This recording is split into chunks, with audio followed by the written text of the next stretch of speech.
All right, guys, we're back one more time with my husband, Dominique, who is a former Marine as well.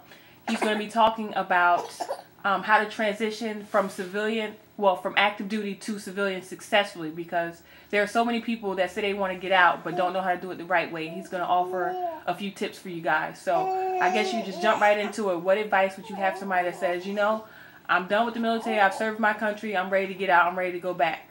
The first thing they need to know is, regardless of how much time you did in, every military branch has what they call transition assistance programs and separations. As early as you think that you plan on getting out, you need to start preparing yourself. That means that start looking for jobs, start looking what's out there, and then you need to decide, is this really what I need to do right now? Because like everybody knows, this is a hard economic time right now. So if you're not thinking about what am I going to do to support myself, and what am I going to do as for a job, as far as something I'm going to like doing, you need to start thinking about that as soon as you can, because it takes a while to transition over. Well, where do I start? You know, where do I get all this information? Who can I talk to help me transition and do it successfully from being active duty to going back to just being a regular everyday civilian? Oh, that's a good question, because one of the first things, if you have not already taken the separations class or the TAPS class, you can usually take that up to a year out, so it's not a problem going to take these classes.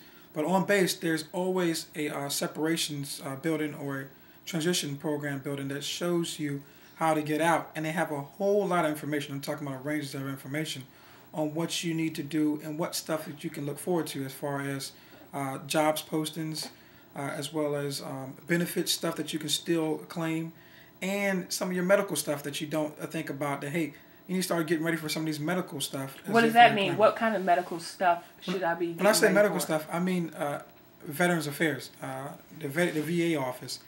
If you're getting out, they're going to look forward to you either making a claim or not making a claim. That means if you got hurt while you was in, or you had chronic problems with stuff, as in like broken arms, asthma, and stuff of that nature. I mean, it's a lot of other stuff, you know, post-traumatic stress. And these are things that I should have documented in my medical record? Yes, that means that when you're in, you need to start documenting everything that happens to you, because nobody's going to take care of yourself better than you. So if it's something wrong, regardless of how small you think it is, you need to document that, because that may affect you in the future. I mean, the same thing with your arms and hands and arthritis and everything else. Some of this stuff does affect you, and you won't show up to years later. So you need to start documenting, so when you do get out, you plan on making that claim, you can submit all of that stuff and let them come back with saying, hey, this is what Did you submit a claim? Actually, I didn't. That's something I messed up on. I didn't submit a claim, and I'm probably not the expert at the claims. I do know the process for submitting a claim, but I was rather healthy, so I didn't think I really needed it. I probably should have, and I still have the election to do that. There's no time limit on submitting a claim, whether it's been a year since you've gotten out or if it's been 20 years. You can still submit a claim to VA, correct? That's correct. Okay. Tell us how your personal experience is on how you transition from being active duty Marine into being a successful civilian. Number one is I learned a lot from being in it. And my time with the Marine Corps, of course, was a pretty good time. Like I told people before, I didn't have as much trouble as some other people in the military. Not that it was an easy walk, but what I did was I learned really fast, and I learned as much as I can. That means every possible class that I can take while I was in, I took advantage. That's including some of the education stuff. Now, I didn't do my school while I was in, but I did take a lot of certificate courses and job-related training, and I liked that job, and I knew I wanted to be in that field, so I took advantage of every training course that I could. So while I was doing that transition, and I thought about getting out, I was at the phase where I said, do I want to get out or do I want to stay in? Since I knew there was a possibility of me getting out, I started preparing myself as if I was going to get out, and then there's a possible chance that I may stay in. How soon did you start preparing yourself for that? I started a whole year and a half out. So I started talking to some of these companies that I was working with while I was in, as far as some of the systems I played with, some of the jobs I was doing. I started talking to some of these job fields as I was in. So I started getting some of the help from these guys, as far as help desk support and stuff like this. So as I was using their systems, I was telling them that I know how to use their system.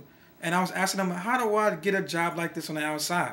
And they started answering that stuff. And then they showed me some of the ways, as I started getting to know these people by calling them a lot for help, support, and other friendships. As I started getting it, it starts becoming a networking thing. You start knowing more and more people, start putting your name out there, and then they start knowing you for doing the job because you're always calling them for the job. So what do you do today? What is your job now that you're a civilian and you've been out of the Marine Corps since 2006?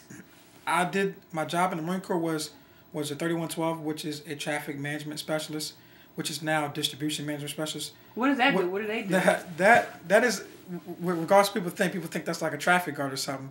That's actually people who take care of your household good moves. It's like if you're going to go move from spot to spot in the military, you normally go over to the transportation office who take care of your PCS moves, which is your permanent change of stations, and your and as well as some of your other stuff getting out the military moves. We move your household good stuff as well as gear from place to place. So what I did was I actually liked that job. I was doing it, and I started doing some of the extra technology we had with that job. I learned it very well. I was one of the few people who learned it from the start in the military, and then when I got out, I actually got out with that same job. I got out, and what I always tell people is, don't think that the first job you get into when you get out is going to be your last job. Sometimes you may have to change. And one thing I learned from when I got out is, hey, sometimes it's I'm not saying it's about money, but when it fits your situation from moving from one spot to another, make sure you look at all of the goals that you achieve to make. Pretty much make what you're worth. Oh yeah, try to make as much as you can to make as what you're worth. Because one thing you didn't learn once in the military is you were getting paid no matter what. Everybody's getting paid for the rank that you are. No matter how much work you know, you were getting paid for that. And that's why a lot of people don't really know how much they're worth when they're getting out sometimes. It's because they're used to getting paid that with their benefits on top of that in the military. Getting out, your pay is that with the benefits automatically.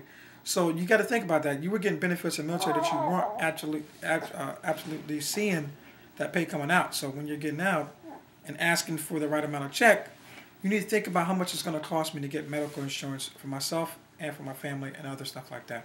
Okay, lastly, what 3 top tips would you give to someone who know that they're getting out and this is what they want to do for whatever reason? What 3 pieces of advice would you give someone like that? Start early. When I say start early, means start preparing yourself early. Number 2, put yourself out there. And that's part of the preparation process. That means to start putting yourself resumes out, start putting one together, go get it looked at, and start entering the market. And number 3, make sure that you actually take care of yourself. You're the first person to take care of yourself and yourself only, and your family. So that means that you know what you need for you to be able to survive, and make sure you can fit into the neighborhood that you're moving into. If you're moving to D.C. or you're moving to an expensive area, you need to make sure the job can pay you what you need to survive in that area, because most of the military towns are not in a real good area. So, all right, thank you so much for doing these series for us, and we appreciate you. And as always, if you have any comments or questions, leave them below. Remember to rate and subscribe. Take care, and God bless, guys. Bye. Bye, guys.